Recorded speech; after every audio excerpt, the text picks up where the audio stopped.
immediately volunteered to go pick her up. It was a perfect opportunity.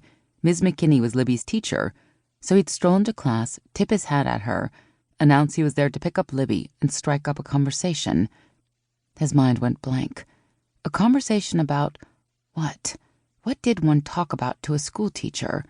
The weather? Everyone was going to talk about the weather to her. He needed to say something different. Maybe something about school. But he didn't have children that went to the school. Maybe Christmas? Surely he'd think of something. He wiped his brow, sucked in a deep breath, and got out of the truck. Most of the parents at Painted Barrel Elementary knew the drill for picking up their children.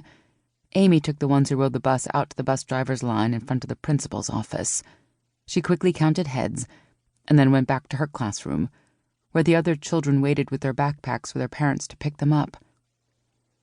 Picking up their child in the classroom instead of outside was better all around, Amy figured, since it was cold and snowy in Wyoming in December, and little hands needed gloves, and those were the first things her students tended to lose. Plus, it gave Amy a good chance to talk to the parents, to pass along notes about behavior, and to make sure everything was going well. With a small class of 12 students, she could do such a thing.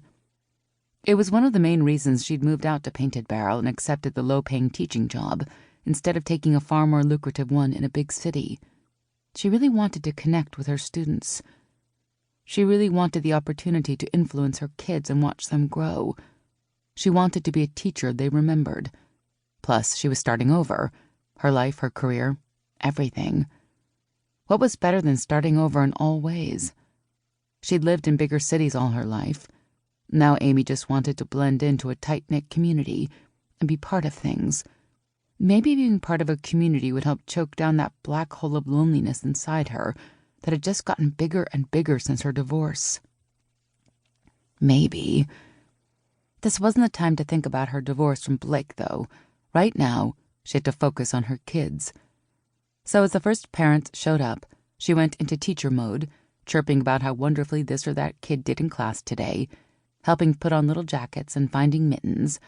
More parents showed up, and then her classroom was an absolute cluster of people bundling small children in warm outdoor gear, and so she got her clipboard and checked off names and parents, while one of the PTA moms chattered in her ear about the upcoming school Christmas carnival.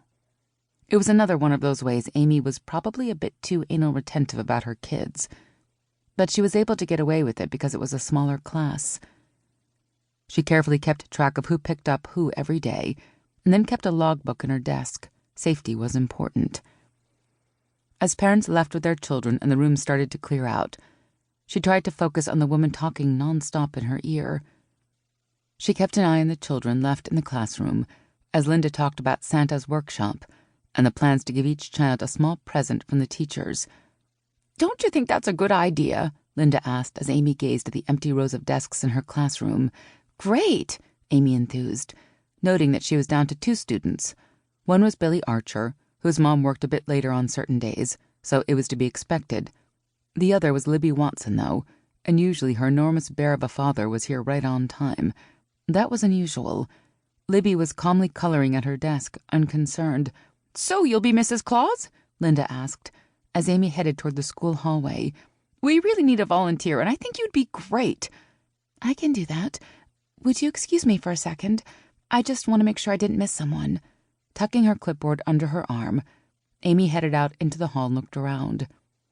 Occasionally a parent would get distracted by their phone and wander into the wrong classroom, so it was worth checking. She peered down the hall and didn't see anyone, then turned around, and nearly ran into a large bearded man with a cowboy hat in his hands. Amy bit back a yelp of surprise, hating that she'd jumped up, startled.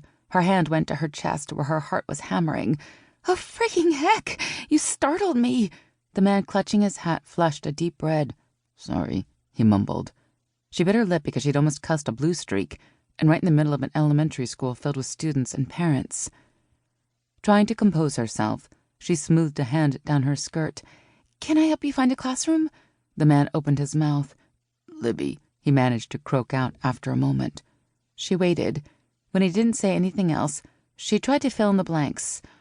"Are you saying you're here to pick up Libby? Mr. Watson didn't leave me a message." "He's lame." Amy blinked. "What?" The man